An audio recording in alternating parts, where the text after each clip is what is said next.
Welcome back, folks. This is the Corner House Chronicles. I'm John. I'm Jason. And this is episode 101. Bam. We're back from a slight hiatus, a little mini vacation, I guess. It was small. From the podcast, not from daily From life shit. Yeah. That would be nice, though. Hell yeah, it would. So for those of you who didn't catch episode 100, shame on you, first of all. Second of all, quick recap. We changed the direction of the show a little bit. Mm-hmm. We had a lot of fun with the beginning of 99. So we were kind of talking it over, and boom, this is how we're going to do things.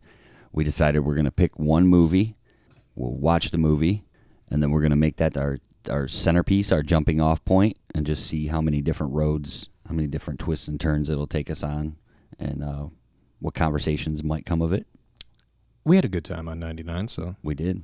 With it started with American Psycho, ended which with, took a weird turn. Right, Tom Cruise versus John Travolta. That was a fun conversation. A little Scientology sprinkled on top. Yeah. Just got to keep it balanced. Things got interesting. We had a lot of fun, so we decided, we're going to change the show up a little bit. Since we hit 100, it was like, kind of felt the need for a change, maybe. Keep it fresh. So let's get her going. It's Corner House Chronicles Day.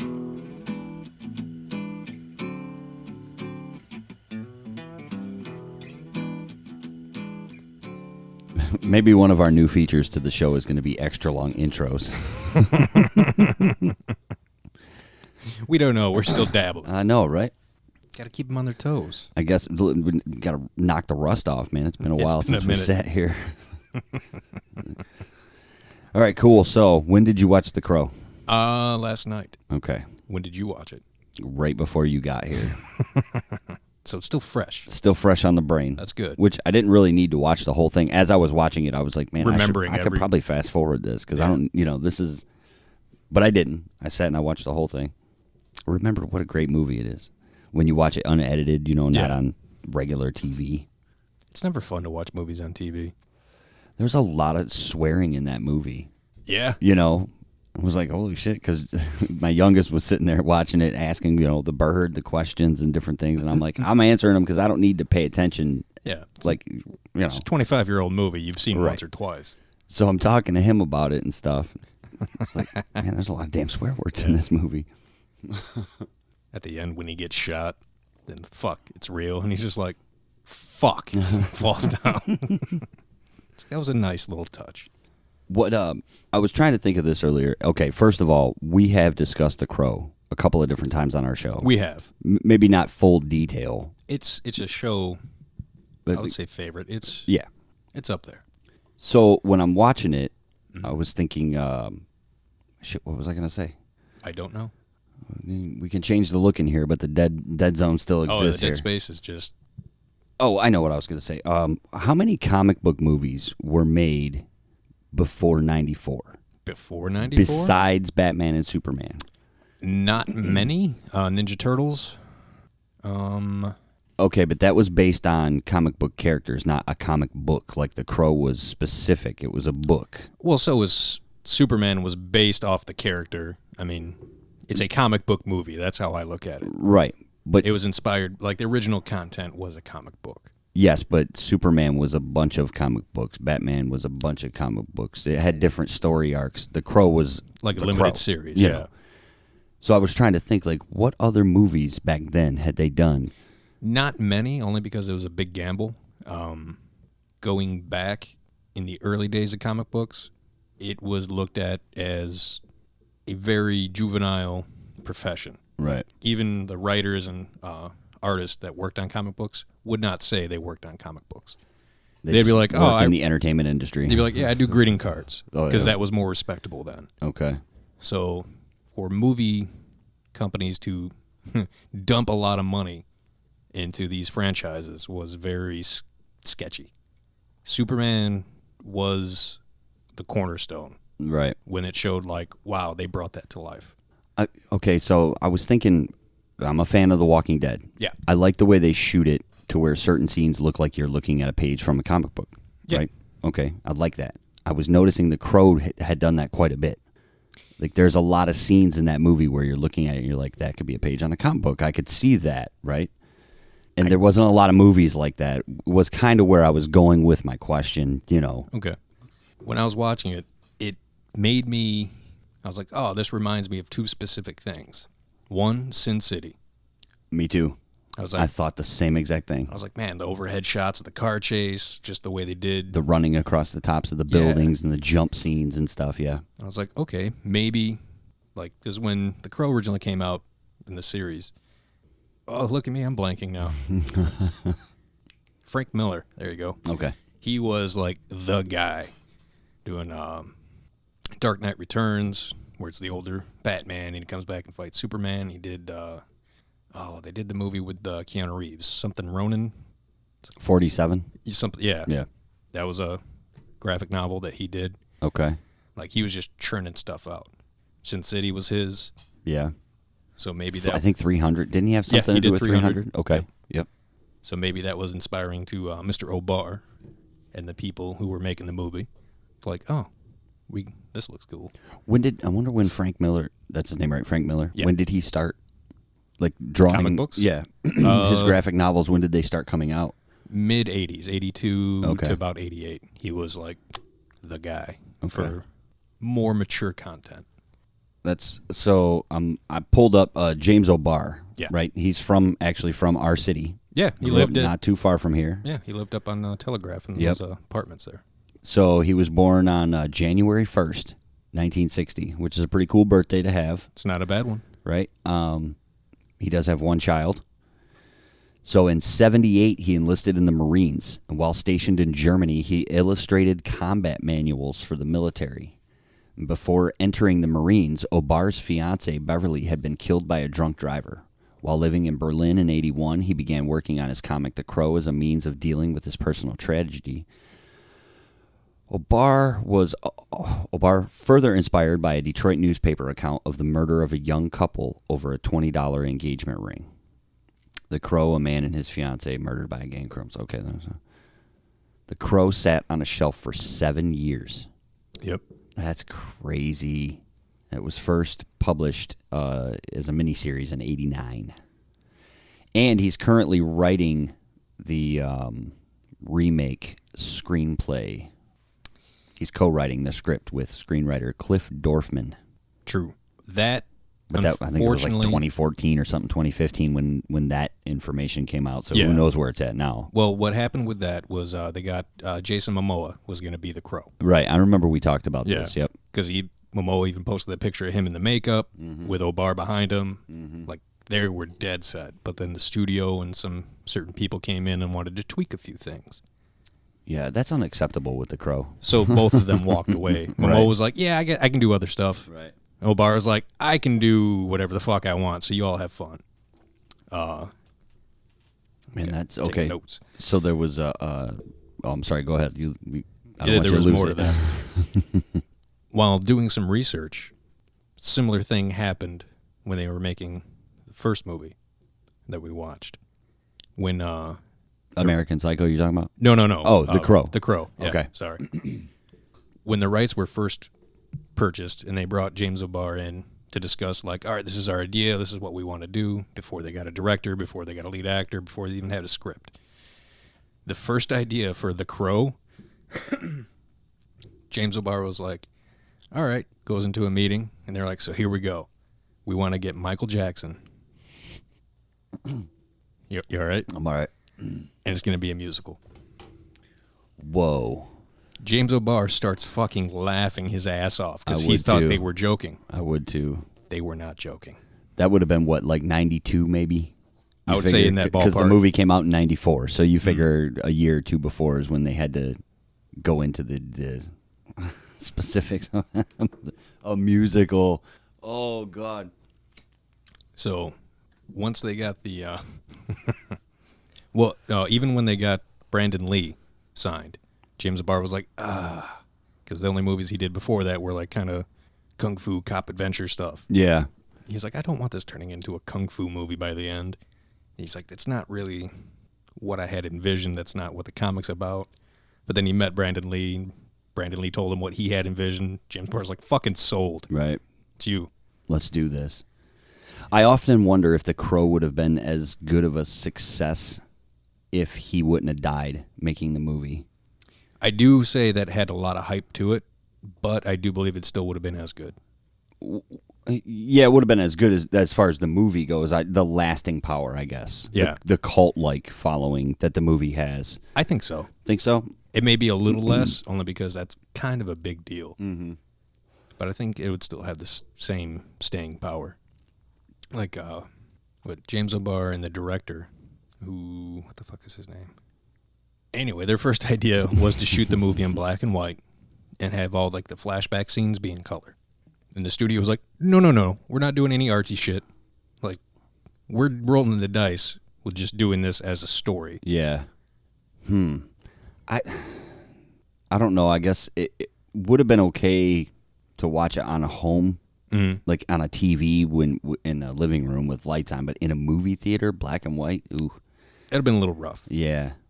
Did you see, Sin City was basically all black and white, wasn't it? Yes. Did you see that in the theater? I did. How was that? It was good. Yeah? Yeah. It was kind of different, though. I mean, you had way better graphics and quality of picture compared to 1994. True. Yeah. Oh, yeah. But they did it for the same reasons. That, was it Alex Proyas, was the director's name, wanted to do it to keep it with the feel of the comic book, because the original series, most of it was done early on in black and white. Right. Cheaper to print that way. But Sin City was also done in black and white. Yeah. So to help give with it that huge tone. Budget. Yeah. Vastly different there. Right. The Crow was done for $22 million.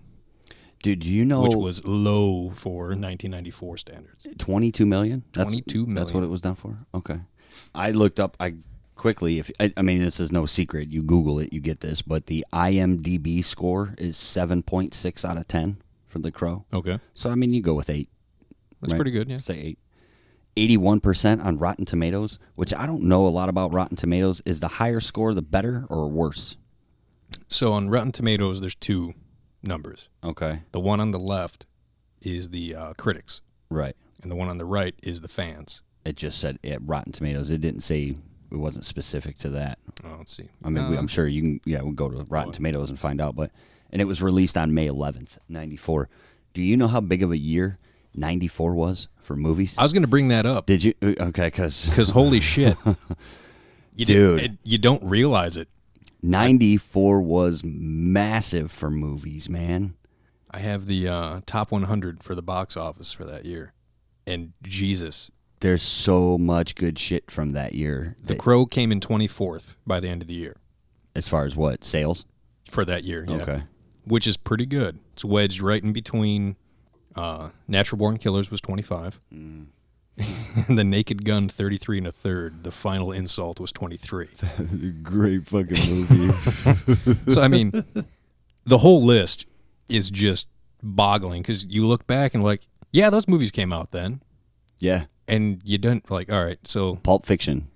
We got Forrest Gump, The Lion King, True Lies, The Santa Claus, Dumb and Dumber, Speed, The Mask, Pulp Fiction, Interview with the Vampire, Maverick, The Client, Ace Ventura, Pet Detective, Legends of the Fall, The Specialist, again, Shawshank. Naked Gun, all those, Clerks.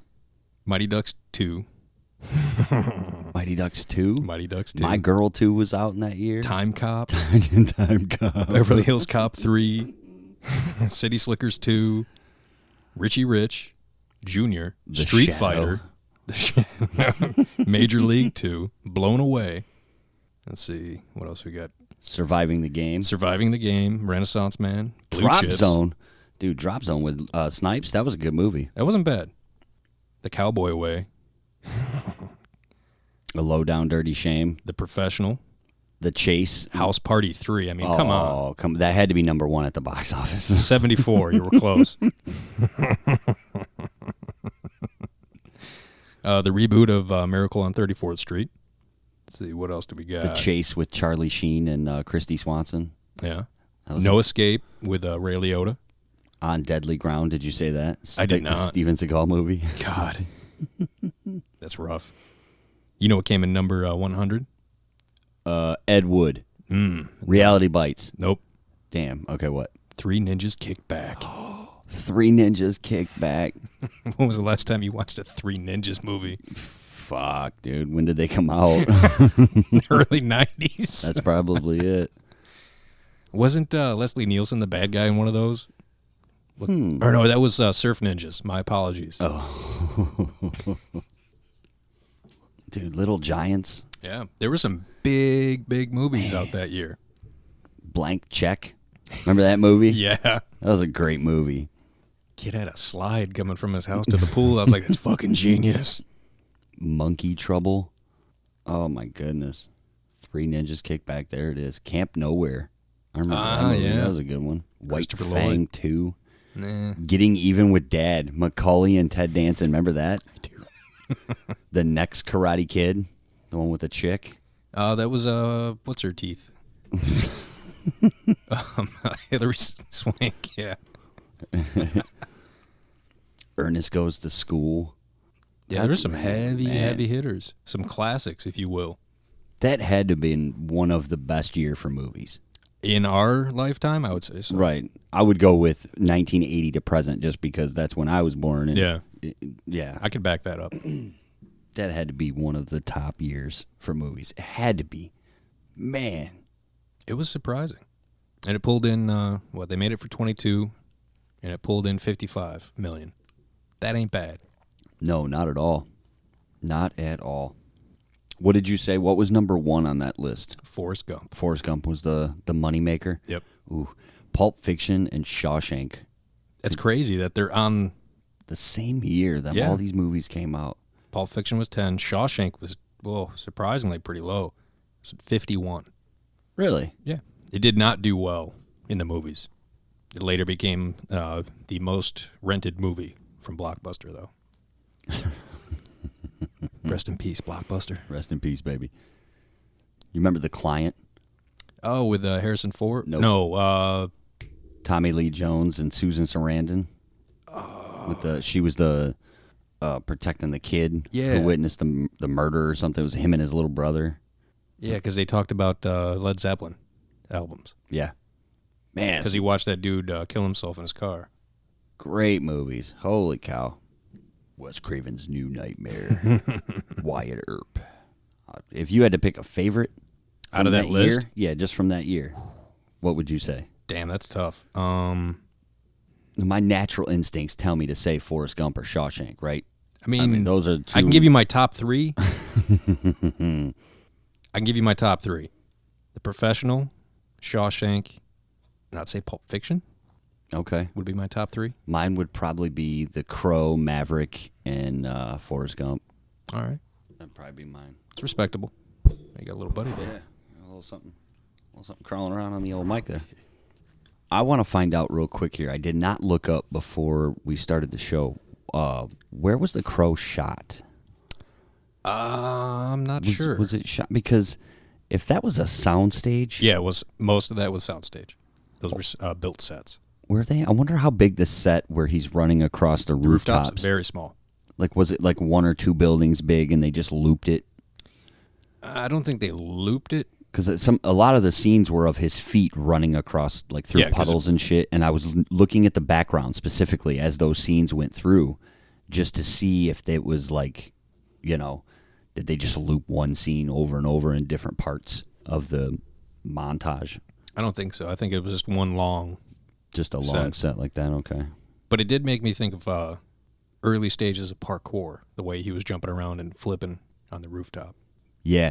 The beginning, well, not the beginning, but when he goes the first time and he jumps, grabs onto the window and throws himself out and comes back, I was like, holy shit, I forgot about that scene. To jump back a little bit, how we were talking about the similarities about Sin City. Mm-hmm. The other thing that it reminded me of was Tim Burton. I got a very Tim Burton feel from the movie in certain parts. Yeah, it was dark, like a Tim Burton film.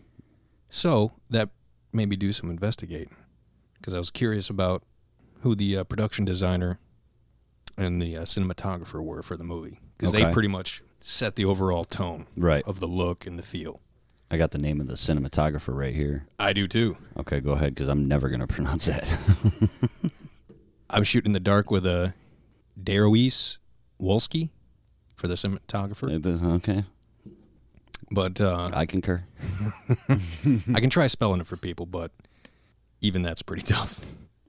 And on IMDb, he is scheduled to do Gladiator 2, a sequel to Russell Crowe's Gladiator and Ridley Scott. Really? Yeah. Oh. I guess that's coming out in... Is it scheduled for anything yet? No. It's just been announced. Plot is unknown. The production company was Dimension Films, distributed by Miramax. Miramax. Mm-hmm. Everyone loves Disney. Well, he started off doing music videos. Who did? The cinematographer? Yeah. Yeah. And then, let's see. He did The Crow in 94. Crimson Tide in 95. The Fan in 96. Good movie.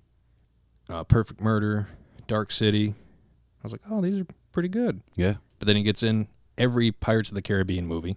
He was cinematographer or director of photography for. Payday. Bing. But then he does Sweeney Todd, the Demon Barber of Fleet Street, by Mr. Tim Burton. And then he does Alice in Wonderland By Tim Burton. And Johnny Depp. And he also did The Martian. I was like, okay.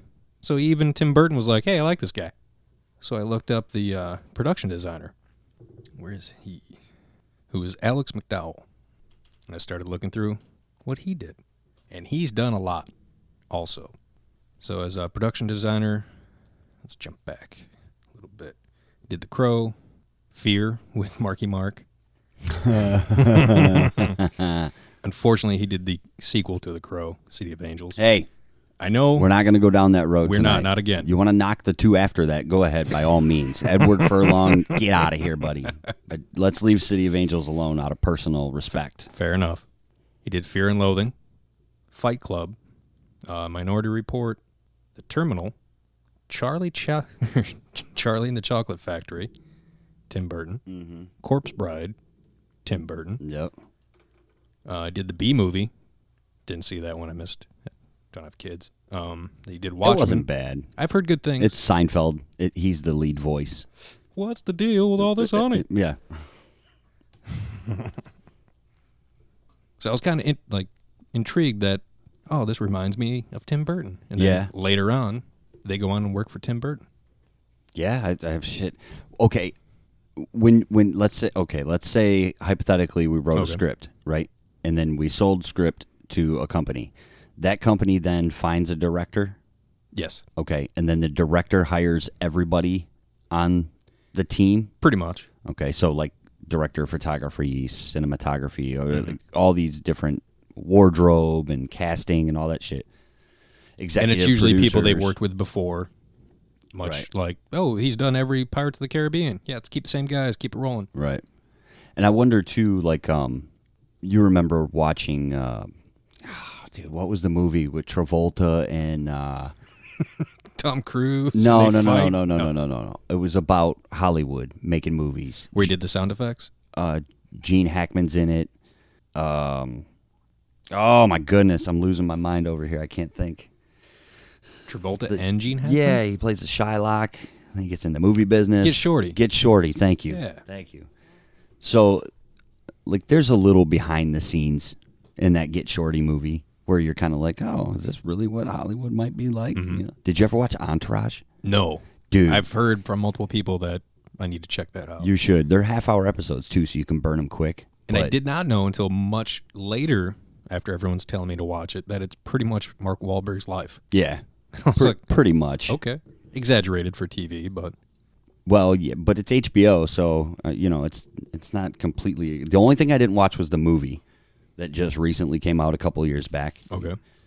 But I did burn through the whole show, and it's pretty sweet. As a matter of fact, the lead character, who is the actor in the group, he gets the role for Aquaman. And it was before Aquaman came out in real life. It's pretty cool, though. There's some behind the scenes, like, obviously it's made up. But, yeah. You still get a feel of right. Like how producers haggle. And has to be kind of like this a little bit, And then Get Shorty, same thing. Like, this guy's got a story, and then he finds an executive producer who is somebody with money, who will put money up to get it going. And you got your connections, and you got this and that and the other thing. I think it'd be cool to be in that life for like a couple of months. I would say maybe a few years. Like do one movie and then bail. Because you got to figure like each movie when it starts, it's a 4 to 5 year journey before the movie's done. It could be. It could be, or it could be a couple weeks, depending on what kind of movie. Yeah, I would have to imagine it's 1 year. It's like a process between the time the script gets finalized and sold, and they get a director and they start the process to wrapping up filming. Because Sin City, they had their script. Mm-hmm. They talked to everyone involved, and it took like a month of actual filming, and then a couple months of the CGI digital effects, and then poof. It was pretty much all one location shooting, too, I imagine, right? I think it was Robert Rodriguez's basement, because it was all green screen. Oh, that's crazy. Oh, yeah. They did the whole movie in green screen, really? Yep. I didn't know that. That's a trip, dude. You ever been in front of a green screen? I have not. You've never done it before? Nope. I did it one time when I was at Specs Howard, because when I was going, you had to take the TV and the radio program together as one, you know? And it was 8 months, so you're basically getting like 4 months of each. But there became a point where you had to do a weather report. And it was like, the teacher was like, okay, tomorrow's the weather report. You know, don't wear green. Everybody in the class starts giggling, you know. Oh, yeah. And of course, there's going to be that one guy. One person was like, why not? You know, come on. I think they might have even shown us a video of other people who wore green to their... Just to give an example of why not to do this. So it looks like you have no chest. It's just your legs and your head. Floating there. It was fucking weird, man. Because you have to look at a monitor off to the side, right? To see what you're actually pointing at. Yep. There's monitor on both sides of the green screen, and then you look at the camera in front of you, which will have the words running across it. Like, it's not a teleprompter. It's the actual camera. So you're always looking directly at the camera. It was just so weird to be like, I just had to like take myself out of my right mind for a minute, you know, because I didn't want nothing to do with all that. Oh, no. We had to write our own news. Like, they gave you options, and you had to write either a news report or a sports report, and then you had to do the weather. Okay. It's like, write a sports report. I think it was about the Tigers or something, or Lions or whatever, you know, maybe college football. And it had to be so, like, I think it had to be 35, 45 seconds at least, you know, and you couldn't go over like a minute and a half or something. They wanted to keep it short but lengthy enough to get some substance. And you had to wear the guys had to wear a dress shirt and a tie. Professional. You know, because you were sitting at a desk. They didn't care. You could wear sweatpants from the waist down, you know. And it was one of them things where a lot of people in the class like brought the dress shirt and just put it on real quick and sat at the desk and then took it off. That's pretty smart. Right. Yeah. It's thinking ahead right there. Yep. And then we all had to take our turns going in the control room while other people were doing their on-screen reads. And you learn how to put the graphics up on screen and control the teleprompter and all that good stuff. Dude, it was wild. I wanted nothing to do with it. It was cool to watch other people in front of the green screen, though. I will say that. Like, to be in the room watching it happen, you know, because you are literally staring at a giant screen, and it's just green. That's it. There's nothing there. You can't see the map unless you look at the side, you know, the little monitors. Grab water real quick here. Yeah. All right, let's bring this back to The Crow for a second. Okay. I got a couple of notes that I took down real quick while I was watching early, because once I got into the movie, I just forgot about my phone. The one thing that I remembered and noticed right off the bat was the movie starts with Ernie Hudson. Oh, yeah. Can't go wrong. Never a bad idea to start your movie with Ernie Hudson. This is a true story. Like, you get almost like, 5 minutes of his character? Solid, yeah. Before the Crow even comes into play. The fake mustache did bother me a bit. A little bit? Yeah. A little bit. A little too long and a little too wrong. And I noticed one of those things that, like, it doesn't add up in the scene that bugs you. Yeah. I did notice one. So the guy that runs the pawn shop, when he gets his hand stabbed and he's sitting at the bar and he does the shot and he dumps the ice out. What the fuck is this? Right? Yeah. Fill it up. And the guy says, fill it yourself, right? And then the dude, Top Dollar is his name? The long hair? Yeah. His his Grange guy, or whatever. whatever, yeah, I think his name was. He comes over and he like hovers over him, right? Yeah, creepy. And he pours the shot.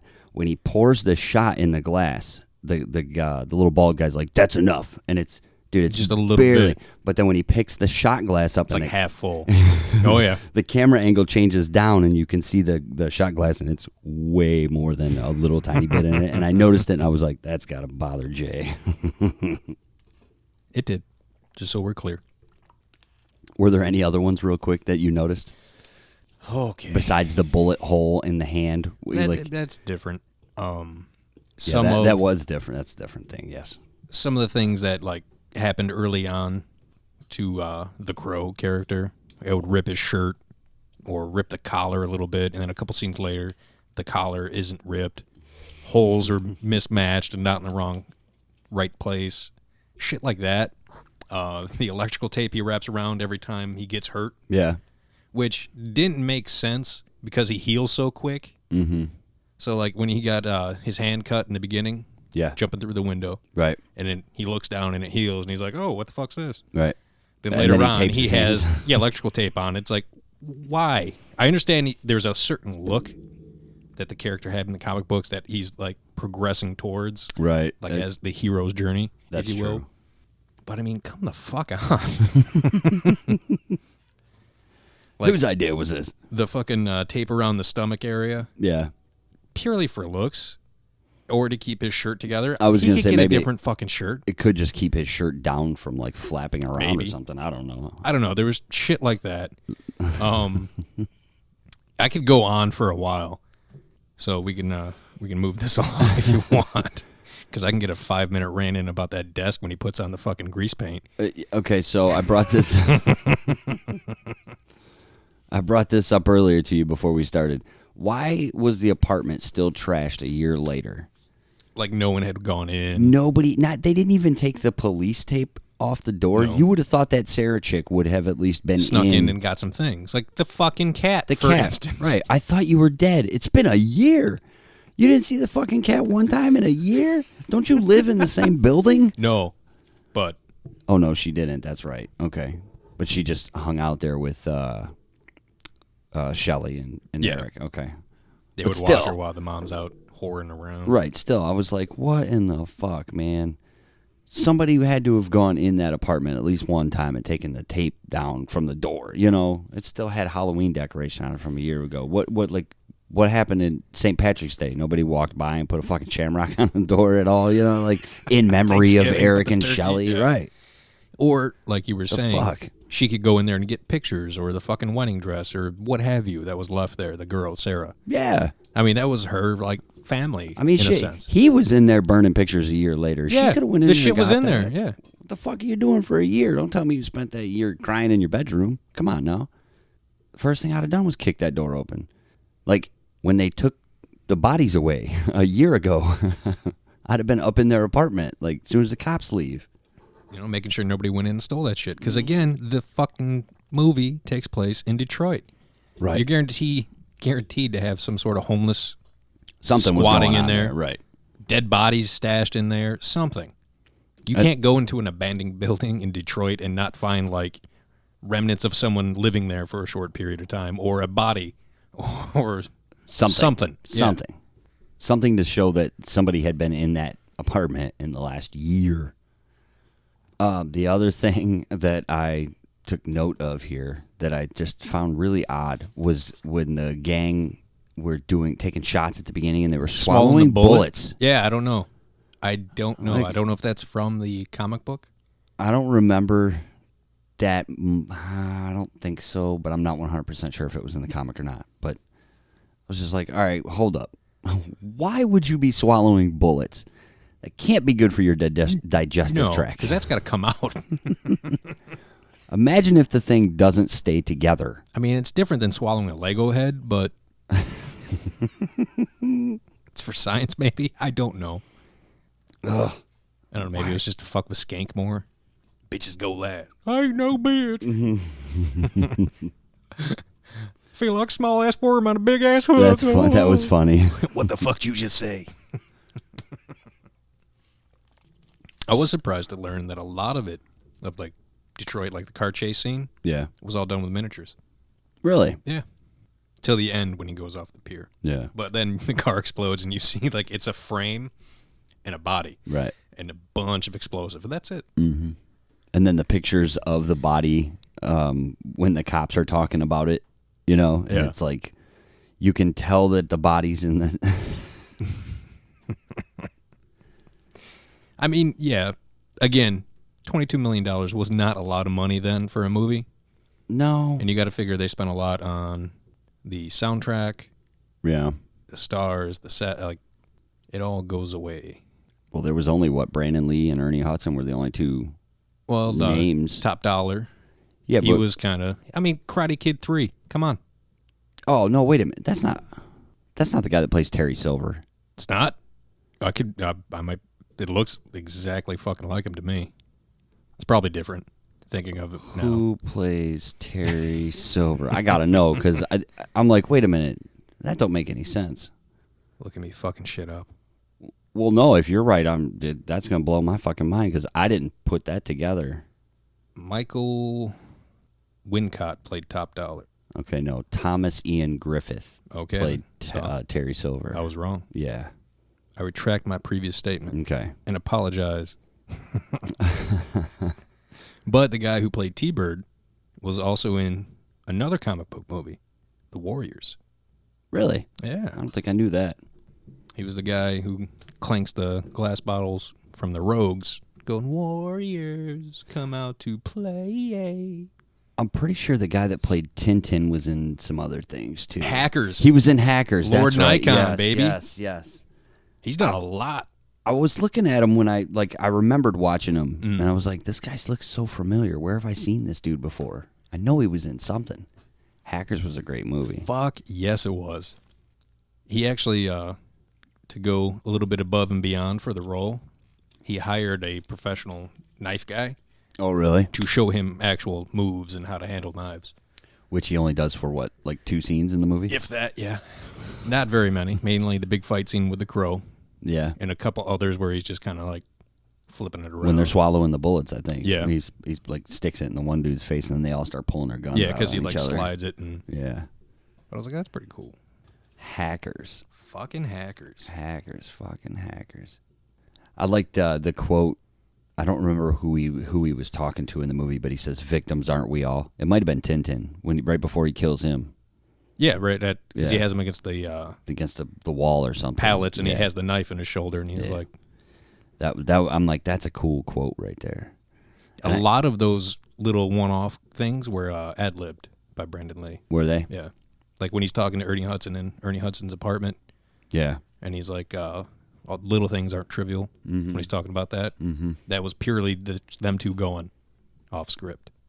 I wonder, wasn't there a rumor that he was murdered? Brandon Lee, wasn't that like a strong rumor? Yeah, only because there was one gun that wasn't thoroughly checked by the stunt coordinator to make sure it was just blanks. And that was given to Fun Boy. Okay. Was it Fun Boy? No, because he wasn't. He died in the scene where where he's up on the table at the end, right? Yeah. I'm pretty sure that was the the scene. big shootout. Right. But I think the guy, I'd have to look back, because the guy who played Fun Boy, I think, came back as a different gangster to sit at the table. Makes sense, right. Just to save some money. Right. And at first he wasn't going to be one of the guys with the gun, but the director at the last minute was like, "Oh no, get a gun, then you do right. that." Everybody at the table needs a gun. Yeah, because he walked away from acting after that. Because it was his gun? Yeah. Okay. He said he's never watched the movie since. He had to go to counseling and shit after that. Wow. Yeah, it fucked with him real bad. And then Brandon Lee's mom ended up suing everybody. She got like $3 million, I think, that she settled for. But for gross negligence and a bunch of other shit. Yeah. It's not a bad payday in 94. No, but I mean, not a really no good... comparison to keeping your kid. Son. Yeah. Right. Bruce Lee died on a movie set too, right? No, he died from a brain hemorrhage. Oh. I thought he died on a movie. He was working on a movie. Oh, okay. Fuck. Game of Death was the one he was working on. But he didn't die on set. Okay. I thought that was... I'm getting my memories twisted up, because... Easy to do. Right. It's been a long time. The other quote that I had written down real quick was when he says it's not a good day to be a bad guy. Yeah. I was like, that's sweet. I like when Ernie Hudson and they're wheeling Tintin's body back and it has all the knives sticking out. Mm-hmm. The detective was like, what happened? He's like, well, he didn't die of natural causes. There is something I do want to discuss. Okay. Only because it kind of bothers me. We're used to it because we grew up near Detroit. Yes. For everyone who did not, Devil's Night is just like a movie thing. And it's not just a movie thing. And they always quote The Crow. Like, oh yeah, that was in that movie, The Crow. Yeah. Yeah, it fucking was, but Devil's Night has been a thing since the 40s. It didn't get real Here. bad. Yeah. It didn't get real bad until the 80s. Late 70s, 80s. But it got bad. Yeah. Like, look at my stats here. Yeah, because in the movie they're like, "What is that up? What does it make? 140 fires tonight, sir," or something Yeah. at the very beginning. Like, how do you fuck? Come on. So in 1984, there was 800 fires set in one night throughout Detroit. That was like a month after the Tigers won the World Series too. That's true, yeah. But you got to think those are all cases that were confirmed arson, not just the house caught on fire because this happened or whatever. But 500 to 800 fires in 3 days and nights before Halloween in a typical year in the 80s. That was average. Wow. And then they rolled out Angel's Night. Angel's Night. Where They're each making year as fucking many greeting cards. off my idea. But each year on Angel's Night, because they had to rebrand it because it was getting fucking crazy. Up to 50,000 volunteers would go out and patrol the city. And as a result, the numbers of arson cases dropped severely. But this shit went on until the 2000s. Yep. Like in 2018, there was only 24 considered possibly arson cases in Detroit, which that's fucking amazing. Yeah, no shit. Going back from 800 that was in the 80s. 84 was what, 35 years ago? Yep. That's not bad. To go from 800 to fucking 24. That's pretty good in 35 years. It took some time. Oh, yeah. Yeah, definitely. You remember there was curfews? Oh, fuck yeah, dude. At 8 o'clock, if you were under 18, you had to be in home. Cops would pick you up. And this is in the suburbs. Like this, I couldn't imagine what it was like downtown. Like inside the city limits. No, thank you. Not a place you want to be. No, thank you. But I want to tell everyone who's listening that is not from Michigan that Devil's Night was a real thing. It was a real fucking thing. We got, in the suburbs, our houses would get egged. We'd toilet paper. The little shit. Yep. I remember our house getting egged one Devil's Night. Yeah? Yeah. Yeah. You would hear it, like, hit the front window. Pump, pump, pump. Open the door and kids are running down the street. You bastards! Yeah. We never did the light the dog shit on fire. Never did that one. No. I think the worst I ever took part in was probably TP in a house. I mean, I didn't really go out and egg people's shit or, not for Devil's Night. I mean, we egged friends' cars. That was in high school, That was dumb shit. One of my previous jobs, we were a very close group of workers, and we liked to prank each other. I was never really pranked because I didn't do any pranking. Mm-hmm. It's a standard thing. If you got somebody, they would retaliate. Then you'd probably get together and go hit somebody else. Right. You're not involved until you get yourself in the game. Yeah. But someone, to protect themselves from retaliation, convinced someone that it was me who had fucked up their car, which in fact was not me. Right. But you got the revenge, right? So they went to Meijer, and they got a bunch of self-rising dough. Okay. And I get up to go to school. I go to my car, which was a black S10, and I looked at it out the window as I was getting ready to leave, and it was white. And I was like, did it fucking snow? And I was like, no, it's not, that time of year. Mm-hmm. So I'm like, that's kind of fucked up. And I go out there, and there's like, I don't know, dough was about 3 inches high, covering my hood, top of my truck, on my door handles. It was just all over. And I was like, the fuck is this? I just woken up. I don't want to deal with this. I'm already late for school. All right, now you might as well just take the day off. Come rolling in at lunch. The worst part is that absorbs in. So I pulled the dough off, but there was like little polka dots everywhere of where the dough had got into the paint. Mm-hmm. I found out who did it, and there was retaliation. And I explained to them that I had nothing to do with the previous one. They felt kind of bad, but they thought it was funny, which it was. Right.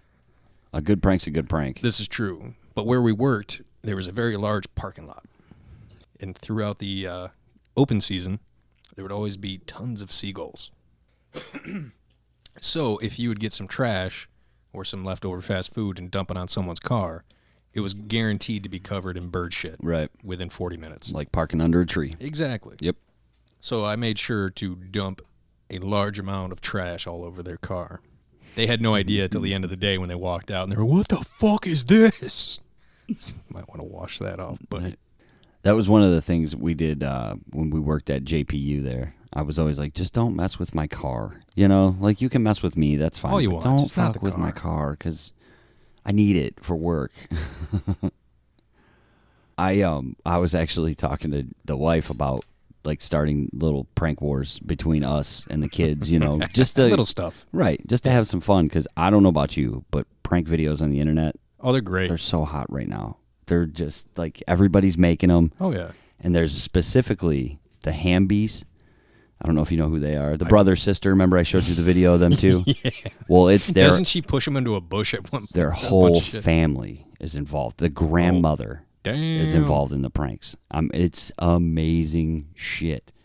There's another group of dudes out of, I believe, Australia that prank each other. And it is amazing shit, man. They little beanbag beads, you know? Mm-hmm. They got like hundreds of thousands of these things, and they filled the dude's car through the sunroof. So when you open the door, they just come spilling out. So the guy that did that goes out of town, and his brother's the one they pranked with the beads in the car. So he buys, in the video, they go to every supermarket within like an hour of their home, and they buy every box of what would be Fruit Loops here in America. Every box, dude. And they fill it. He's got a stand-up glass door shower. They turn it into a giant bowl of cereal by dumping all the Fruit Loops in the shower. They only go about 3/4 of the way. They had to go out to more supermarkets and buy more cereal. Holy shit. And they filled it all the way up. And the dude comes home, and they show him, and he's like, what the fuck am I going to do with all this cereal? And the guy gets up on, they put all the boxes in the jacuzzi tub that's in next to the shower, right? And then in the toilet is in a separate room. They open that. It's all the boxes.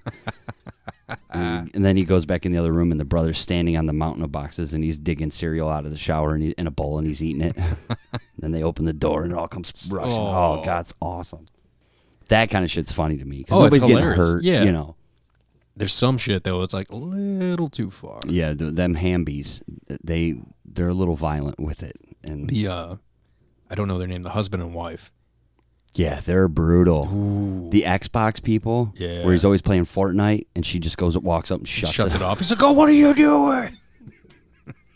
The one he did, I watched one of the videos where he pranked her. He put a phone number on a piece of paper with like, had a great time tonight, here's my number, and then a condom, and put him in the jeans pocket. And he's like talking to the camera. He's like, every Wednesday she does laundry. And he's like, my mom wrote this note. She's in on it. Puts it in the pocket. She comes in tripping out, dude. Oh, smashes the Xbox with a baseball bat. Bam! He's like, babe, it's a prank. She's like, no, you went too fucking far. Yeah, that's a bit much. They're mean to each other. The one I loved, I don't know if it was them or another couple, but guy gets up in the middle of the night because he knows his wife goes to the bathroom at like 5 a.m. every day. Right. So he puts saran wrap on the toilet, and he has an air horn. And he goes out, and he's hiding in like a closet. He has the camera set up. She walks in, sits on the toilet, stands up like, huh? He flicks on the light, and like 3 inches from her face just hits that air horn. She starts freaking out. I think he was wearing a mask, too. So she just falls on the ground and starts flopping around. And then he runs away. Peeing on herself. Oh, my God. You got to live with that. It's probably that same couple because they do the air horn a lot. Get off your phone. Yeah. Oh, man. Jeez. Some of that shit, like, you got to think. You're married. Like. Yeah, that's the thing. You got to see him tomorrow. Right. We were talking about that. Like, how far do we go with our pranks if we start pranking each other? Like, I don't want to destroy each other's phones. No. Because we got to go buy new phones, you know? And I don't plan on recording all this shit and trying to make money off it, yeah. Although that would be cool to make some money off Fuck yeah. You know, prank videos. But then you got to keep going. And then you got to outdo your last one. Right. And that's the thing. Without going too far, how far do you go? It's true. You know? And if you have the kids involved, that just makes it better, in my opinion. well, as long as you don't traumatize them. Well, yeah, like I said, nothing too crazy. Yeah, you know? the little stuff. My favorite all-time easy prank, rubber band on the little fucking... on the faucet thing? Yeah, the sprayer. Yeah. So when they turn on the... so simple. I like the... so gratifying. The emptying the hole puncher in the dash. And turn it on. Oh, yeah, that's great shit. The new one that I like, which I would never do unless I had already bought a new hairdryer, but putting the baby powder in the hairdryer. That can go south real quick. Because depending on how hot that dryer gets, that shit catches on fire. Yeah, but it would be the first time you turn it on. Poof, and then she'd turn it off real quick. Hopefully. Well, yeah. Oh, I'd be standing right there watching, laughing my ass off. So. She's like, why do you have a video camera? Like, no, we're good. Don't I'm worry just looking about at memes. It's fine. That would be the thing that would throw every prank. Like, if you were trying to hide a prank in my house, the minute you pull the camera out, one of us is going to know something's up. Because we don't just walk around with our cameras out all the time. It's when you go on high alert. Mm-hmm. What are you recording? Why are you recording me? No, then, hey, can you go in that cabinet and give me some fruit roll-ups? Right. I'm not Fuck moving. you. Yeah. I'm safe in the spot I am because nothing's happened to me yet, right? I was telling you about the Hamby gang, right? So there's the one dude, his name's Kristen Hamby, and it's his sisters and mom, and brother, and grandma. They're all a part of his little group. And then there's that group from Australia. It's all these dudes that prank each other. They're all friends. So he goes, they get together. Oh, shit. And they do these things where, like, they'll be walking down the street, and the guy will flip the camera on and turn it to him and go, hey, bro, disappear. And then they count down from 5, you know, and you got to the one guy jumps in a dumpster. The one guy, they'll say, fish out of water. And you got to jump in water. And, you know, man, that kind of shit I don't know that I could take part in. What's the one where they got to chug something? I don't remember what it's called. I forget what they have to say, but I've seen that where like they're holding like a gallon of milk or something, and they're like, down it, and they're just get the look like, you motherfucker. Yeah, the one 5, I do love. 4. The one I absolutely love is they say they get a TV remote, and you walk around and you just say, pause, and whoever you pause can't move. And the one guy was pouring a glass of orange juice, standing in the middle of the kitchen, and the guy walked up and he goes, hey, and he looks over and he goes, pause, and he's like, no, and he just empties the fucking thing. So they get the kid. It's a matter of fact, it's that video. The kid does it. He's like, hey, Dad. And the guy looks over, what? And he's like, pause. And the guy's like, no.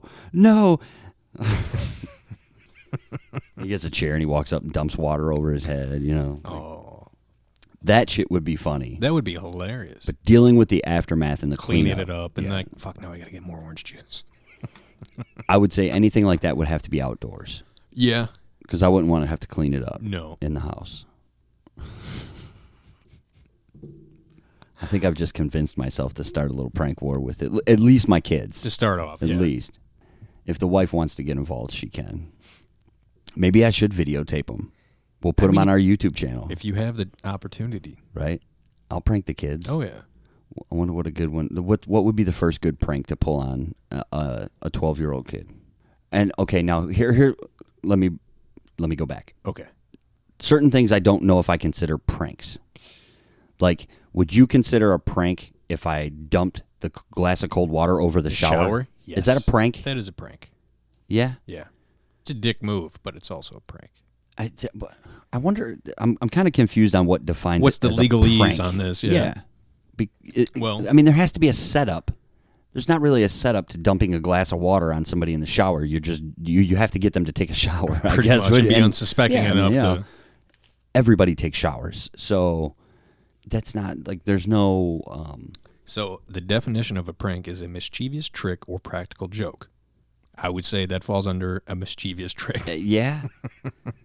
Well, but again, wouldn't a trick be something you had to set up? Kinda, but you kind of set them up by like the false sense of security of taking a shower. Well, at least the first time. At least the first time, yeah. The second time they hear that door, you're gonna be like, "Motherfucker!" Right. See, I doubt your 12-year-old's gonna be like, "Motherfucker," but he might. The good thing about that prank, anyways, if we consider it a prank, is me and him both. When we're in the shower, we have our phone on. We're listening to music, so you don't hear the door. If you're quiet enough, you can get in the bathroom without, Like, I think a good one would be flushing the toilet while somebody's in the shower. If that changes the pressure in your house or the temperature. Depending on how your pipes work. But I don't know that that's a prank. See, like... When I was just talking about them guys that do the pranks to each other where they say disappear or chug it or something. Little games like that. Right. He throws him a lemon, One bite, bro. So the guy takes as big a bite as you can out of the lemon, right? That's not a prank. No. Because it's not a surprise, really. No. It's more of a game. Okay. That's a better way, I think, of putting it. I would say a good one to start off for your kid. Okay. Your brother actually did this to someone. Oh, really? Yeah. Okay. Say a little Tupperware, like it was a little square, filled it with water the with a broomstick. Yeah, yep. Or you have... but again, that's in the house. Yes, but it's water, so it's not horrible. It just depends on where you do it. Exactly. You got to plan this out. But the other one is you make a bet with him that he can't keep his thumbs on the table like that. Uh-huh. And then you put like a Solo cup full of water on top of it and walk away. Just little things like that. Because then it's like, if he moves, that's dumping all over him. Well, if you flip your hands forward, it's dumping on the table. It depends on if then it's I a got to table clean or- it up. True. But then you get the wife involved. Like that. Like as you like do that, you walk away. She walks by. You better not spill that. Oh, well, yeah. See, It just takes some planning and what you're willing to be like. All right, I'll clean that up. It was worth it. that to me doesn't feel like it belongs in the prank category. No? Because there's no surprise to it. It's just like, I got you. Ha. But a prank would be like if I set up the bucket of water on the door. And then when you open it and it dumps and all the water hits you in the head. That feels more like a prank to me because there's a setup involved. I mean, convincing him to put his thumbs on the table, I guess, would kind of be the setup. I don't know. So you're taking this a little too literal. Like it has to have A, B, and C to be a prank. Well, no, not that it has to. I just want to know if I'm like in what I'm about to do considered to be a prank, or is it not? It's just the way my brain works. Fair that's enough. all. Fair enough. Well, why not do the door one with a bucket of water? I have to do it out here in the garage because, again, water in the house is That's not true. my idea of a good time. Well, doesn't it? Well, yeah. Because then I got to clean it up. Like It's going to be some sacrifices on this right, road. That's true. Like a fake bug or a fake spider on the pillow or something. Oh, you no. know? I got a good one for you. Okay. So in the cabinet, right? Right. You get like a little rubber bat or spider or something. You tie a string to it. So when it opens. And so when it opens, it's swinging around on a string. Yeah. So it's like, oh. If they go to... I think I just broke my mic. Anything? No? It's on. Can you hear me? Yeah. I can't hear. What about now? There you go. That was a headphone. You pulled the headphone jack. My apologies. Okay. So yeah, you have it connected to the door of the Right. cabinet. So when they go to try to like shut the door, it's still moving around. Right. See, that would be a good one, I think, for the wife. The wife would Yeah. enjoy that one. She- I hate you. And baby, you're never going to hear this. I know it. So Like, get I'm ready. doing it Tuesday. Yep. Good luck. Get ready. Fuck Tuesday. Tomorrow. But yeah, but do you have like a little rubber spider or something? Oh, I'll go to the store. Fair enough. I'm going to make this happen. I've totally just convinced myself to start a little prank war inside the house. Definitely. We're going to need a status report. I'm going to try and videotape some of them. Definitely. And then I'll have to get the approval. If that can go out. Yeah. Don't you dare fucking post that. I don't know what you're talking about. Right. See, I wonder. How does she handle being scared? Is she like a drop to the floor screaming, or is she just like a... No, yeah, there's a little like a reaction, definitely, but it's not too over dramatic. Okay. No. What is there any, like, she afraid of spiders and that? Oh, absolutely. Oh, good. Yeah, Good. centipedes, different things like that. Oh yeah. Ooh, yeah. Oh yeah. If you could somehow figure out, like, have the spider on the door so she'll back up freaking out, Right. but then have something drop right in front of her there, like a twofer. Oh, my brain's working. I'm telling you. She'll just run out like, nope, I'm we're gonna moving. get something going. Right? Yeah, that'll be it. Right? She'll come running out. Babe, the house is on fire. I'm like, well, what the fuck happened? She's like, there was a spider. I got it. Unfortunately, everything's gone. Fortunately, the spider was part of everything. I can endorse this. Well, I would like it to spread to more people. Okay. But how? We have to set parameters. But yeah, there has to be rules to the game. First of all, we have to name the game. That's true. I do. That's step number one for me. Now, what if it was something like, all right, if you prank your wife, then she has to prank somebody, and whoever she pranked, or is it just free for all? Oh, so it's like Fight Club. If this is your first time, you have to fight. I'm cool with that. I mean, I can be pro that. Definitely. Should probably get like a counsel for the rules. And the counsel is spoken. She definitely can't be involved in the council because all the rules are going to be don't fuck with her. No spiders. No fucking with me in the morning, the afternoon, or the night. Mm-hmm. I'm off limits when I'm shopping. There's going to be so many rules. Ugh, I'm just going to have to be like, no rules. Well, no physical harm. Yeah. That's one thing. I'm not pro physical harm. I don't want to be like no intentional physical harm. Punching each other in the nuts and stuff like that. No, that's not cool with me. I don't like that. We're not doing jackass shit. No. See, like them Hambies. See, I watch those guys. I'm a big fan of what he does and what they do. Have you seen his angry sandwich video? No. So he says, who's an angry sandwich? But he puts like peanut butter and jelly on the bread. And then he walks up behind you and slaps you on the face. So you're the angry sandwich. Or he's like, I'm a magician. They're in the car wash, and he's in the driver's seat, and he's got his phone on, and he tells his sister, I'm a magician. I bet you I can make you get in the back seat with a quickness. And she's like, what? No, you can't. And he puts the window. Yeah. She heads for the back seat so quick, you know. But does he drop those windows, too? He puts the window right back up, you know. Okay. Yeah, he don't. Or anytime one of them's cleaning the car, like washing the car, they walk up with chocolate syrup. You missed a spot. Oh, yeah, it's great. Flour or something, just throw it on there like... Yep, when they're vacuuming. Those are good ones.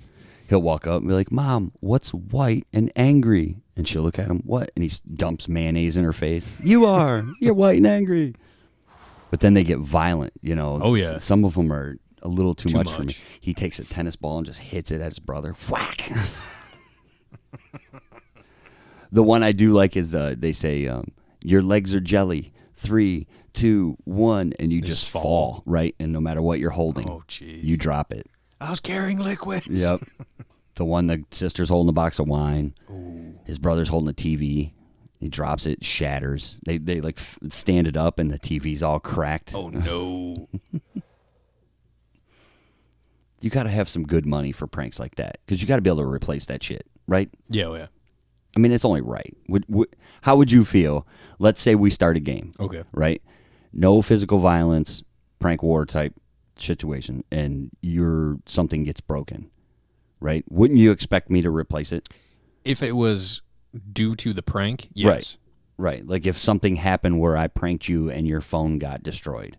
That wasn't my intention. No. But it happened. It would also depend on like, all right, if I got scared and say jumped back and then tripped over something and landed on my phone because it was in my back pocket, that was more on me. Right. But if it was like a bucket of water being dumped on me while I have my phone in my hand, right? That one, it's up for debate. Yeah, yeah. See, so then that kind of sets up your gray perimeters, area, right? So you're like, if I'm holding my phone, you can't. It's like but then everyone's walking around holding their phone like, I'm fine, can't get me. It's like base and freeze Safety. tag. Yeah, you can't touch me. I got my phone out. And then it would be like, bro, put your phone away for a minute. No, fuck that. Why are you always on your phone? No. The one I do enjoy that's making the rounds is people with the smart TVs where you can get like YouTube and that on the TV itself. They'll go to the broken screen video. Yeah. Yep. And then, what did you do to the TV? I didn't do it. Damn kids fucking around. I don't like breaking my material things. No, but pretending that it's broken is totally different. True. To get the reaction, but that would probably be something. I see again, like if I was pranking my kid, you know, that could go a little too far. Like, what'd you do to the TV? Because then you're just abusing your child verbally for 5 minutes and then posting it to YouTube. Got him crying again. Pow.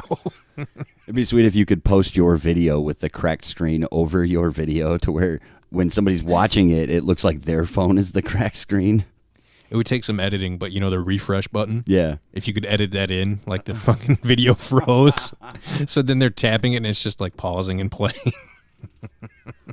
That's the prank. You thought we were pranking somebody. Gotcha. But we pranked you, the viewer. The first time that started on Instagram, that pissed me off. It was like, tap to load. So I tap it. I liked it. What? Fuck you. I'm unliking it. Dicks. Or the you got me, but I'll sensitive get you back. material or whatever. Yeah. May offend some people. Click to view. Now I want to do a prank. Now my brain, Right like now? I'm ready. Yeah, I'm ready to get one going. I'm not obviously going to do it right now. Oh, but, no. But tomorrow, I like after school. dip the toes in with a rubber spider. I mean, Yeah. it's an easy one. Just put it in a cabinet she's going to go to. Right. Yeah. This has the coffee filter. It would be the coffee cup. Ooh, what if I put one in the coffee cup? Right? It would have to be like a smaller. Right. But then she sets the coffee cup down and goes to pour the coffee in it and looks down. Ah! Even better if you did the If she twofer. drops and breaks the coffee cup, though, I'm never going to hear the end of this. Well, that's true. That is true. Again, what are you willing to live with? I know. You jump from around the corner like, ha ha, going back to bed. Right. See you tomorrow.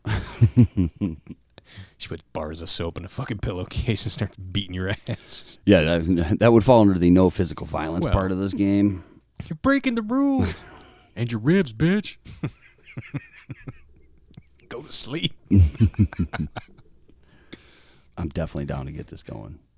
Keep me in the loop. Oh, yeah, absolutely. I'm intrigued by this. You and Jess got that, that little game you guys play where you like to slap the shit out of each other. Yeah. How did that start? Do Um, you remember? It would start from like little, just like arguments. Then she would try to hit you in the shoulder and you hit her back. Right. And then slap. And then it just turned to strictly slaps. Just And then it was happening so frequently, we just walked by and right. Don't turn your back. turned into a game. And nobody else is involved in that game, right? It's just you two. No one wants to. Right. She slapped my Aaron a few times, and He put the kibosh on that real quick. his standard response is, I don't play that game. You do it again, I'll hit you back. I'm going to scalp you. And just be like, sorry. I got excited. Yeah. Forgot which brother was standing in front of me. I think the last time she did it, she hit him, and as she hit him, she goes, wrong, brother. No. I immediately regret this decision Like making. before even, like it was mid-slap, she's like, I can't stop. Wrong, brother. I'm sorry. The momentum. Things were already in play. I don't think it'd be fair for me to get in that game. Why? Because the beard, That's why, because of my beard, Right, she tends to go higher on the face now right. and hits me in the goddamn eye All the time, every fucking time. right? You're going to have to start wearing an eye patch. Fucking like whack. I was like, you got me in the fucking eye. She's like, well, shave your beard. Like, shave your fucking head. Jesus. Well, when I hit, it doesn't do anything and it slides off. It's like, remember Redneck? oh god. Do you remember yeah. when kids used to play? Was it called Redneck? Was Yep. that what it was called? You yelled redneck and slapped the shit out of the back of their neck? Then people started licking their fingers, so your Oh, to get fingers the- were wet. Oh, Yep. that was probably like the equivalent back then, right? Yep. What do you remember? Any of the other ones we had when we were kids growing up, like coming from school or anything? In junior high, the nut tap fucking got That's pretty big. such a dumb game. Oh, it was stupid. I'm not pro nut tap No, game. I think I That broke should someone's stop. tailbone in response. They hit Shove me and 'em I just down. fucking kicked as hard as I because they were running away, hit their tailbone, and they just started crying. Like, yeah, don't play that fucking game. Don't do that stupid shit. I remember in high school the thumbtacks on the seats Yeah, was a on big occasion, thing. That happened quite a bit. pulling the chair out. Pulling the chair out. Yeah, Yeah, I mean that's a standard right, from elementary school on. right. Yeah. That one happened a lot. Tripping people, but it was like not some random. It was always your friends. Yeah, Like one friend would be by a locker over here and be like, "Hey, dude," blah blah blah. And another one's on the other side, just doof. And since he's yelling, "Hey, dude," everyone fucking looks Right. and just biff it right in the middle of the fucking. You just lay there like, God damn it. And everyone's like, "Oh." I know I've told this story before, but my best prank I think I ever pulled was super gluing the money to the ground in high school and watching Yeah, people people try pick to it up. pick it right. up. And if we had had cell phone cameras back then, I'd have been videotaping it naturally. But you can't just carry a camcorder around in high school. But that was probably my best one, I think, at least from back then. And I'm, new to the prank game now, so. There was a time where throwing pennies, like especially on the bus, Oh, yeah. you wouldn't whip them hard. No, you just toss them out the window. Well, not even that. We would throw them at other people, like your friends. Oh, you guys kept it in-house. Oh, yeah. So we ride on the bus, and it's like dark because it's in the morning. Or whack, you get hit in the head with a penny, and you look back, and everyone's just, I'd be pissed. And you're like, who the fuck threw that? You knew who threw it, right? Because there was a yeah. handful of people you were playing the game with. Yeah, but you had to retaliate, and you had to pick. It's like, all right. It's like Russian roulette. Sorry, Justin, you're fucked. Just turn around, chuck a penny here, ting, hit a window. The bus driver's like, who's doing that shit? Stop throwing pennies. They'd be sitting in class, and you're still not awake yet. Whack, get hit with a penny. You're looking around. The teacher's like, what was that? Be like, I don't know. I don't know if I'd be cool with throwing pennies at each other. It was high school stupid shit. Yeah. But Your brother got us in trouble throwing pennies out the car window on the way back to high school. yeah, that was a bit much from what I've heard. Yeah. It wasn't like gently No. Well, he was just tossing them out the them window. back. Yeah. Just throwing them out the window. And the guy driving the car was like, why is this car behind us getting all pissed off? Aaron's like, I had no idea. I was throwing pennies out the window. Why would you do that? Piss off the guy behind us? Yeah. We were at a stop sign, and the dude threw a full 40-ounce beer bottle at the back window of his car. Damn. It shattered as we took off out onto the main road. And then naturally, we passed the high school because we didn't want to get caught going. We weren't supposed to be driving back then, We get back, and she was already there. Ooh. Yeah. How'd that work out? I was fine. I was in the back seat of the car. My name didn't get brought up. The two people in the front had to deny all accountability, which worked. You always take the chance too of the prank backfiring on you. Oh, yeah, always. You run that risk, That's just part of the game. right? As in super gluing change to the floor. The super glue burst in my pocket later that day, and I glued my fingers together. That was kind of scary. I panicked a little bit because I raised my hand, and my first two fingers were glued together. I'm like, I got a problem back here. I need to get this fixed, and I don't know how. Yep. Run it under water. Yep. And just pull them apart. Slowly breaks it down. It was so dumb. Yeah. That video of them Australian guys, they super glue eat their backs together, and then they roll down a hill. Jesus. Oh yeah, it's a brutal one. That does not sound fun. They test the laws of what's like Murphy's Law. Yeah. Whatever can go wrong will go wrong. Right. So when it goes wrong, they're like, "Fuck you, Murphy." Speaking of, huh? I wish. You're right. We weren't. Correct. Guess you'll have to listen to this episode to find out. Womp, womp, womp. That's why he was talking. Well, I guess we should probably call it a night, huh? Yeah, we covered a lot of ground. We got a lot of bubbles on that piece of paper right there. Oh, front and back. Definitely. Let's see if you listeners can figure out. Well, no, the listeners will be able to figure out. Let's see if the people on social media will be able to figure this out before how we this got launches. where we got to there, huh? Yeah. So let's say on a scale of 1 to 10, back to the crow real quick to Okay. finish this up. What would you give it on a personal scale, 1 to 10? I'd give it an 8. 8? Yeah. I'd probably go an 8, 7.5, 8 too. Yeah. And to quickly jump back when you were talking about Rotten Tomatoes, the critic score was 81. Oh, okay. The fan score was a 90. 90. I like it. It's pretty solid numbers. That's almost Dave Chappelle status. I'll never understand how they did what they did to that, but Yeah. that's for another show. That is. So, well, let's before we get out of here, let's tell the listeners what our next episode, what the movie's going to be. I know what it is. Do you? I have a list, Okay. but I don't know if I numbered them. It's The Great Outdoors Yes. with John Candy and Dan Aykroyd and the big bald-headed bear. And the eerie fucking ginger twins. Ooh, yeah, I know. Oh, it's like they're the creepy kids as from The fuck. Shining. That Exactly. That'd be strange if it was them. It wasn't. I know. Too far apart. I know. But yeah, that would be kind of weird. Or if they were like That's siblings of them typecasting. or something. Sorry. So, yeah, we'll get into The Great Outdoors and see where that takes us. I do already have some questions about that movie that I've thought about for years. Yeah? Since watching that the first time. Yep. Okay. The Great Outdoors. That's gonna be a fun conversation because we're an up north family. We so are indeed. That'll strike a chord with us for sure. Definitely trigger some stories. One involving fishing and Aaron dumping me off the back of a boat. I was just thinking of that when she said we were. I remember you walking back. Yep. It's That like was a horror unfortunate. movie. That was funny as shit. It was. Now, I mean, it's Now, funny that- to me. Yeah, at the now, point then, you that- were pretty pissed. I was pretty upset about it. It was cold, dark. I remember Aaron. I Seaweed. remember hearing a loud Yeah. and then laughing. Laughter. And then everyone up at camp was like, ooh. You started walking up, and then there was more laughter. Mm-hmm. You're like, yeah. It Yep. was a good night. Good times. Oh, yeah. So stay tuned for episode 102 where we will get into that story And more. and more. Until then, we want to say thank you very much. We hope you have a good night.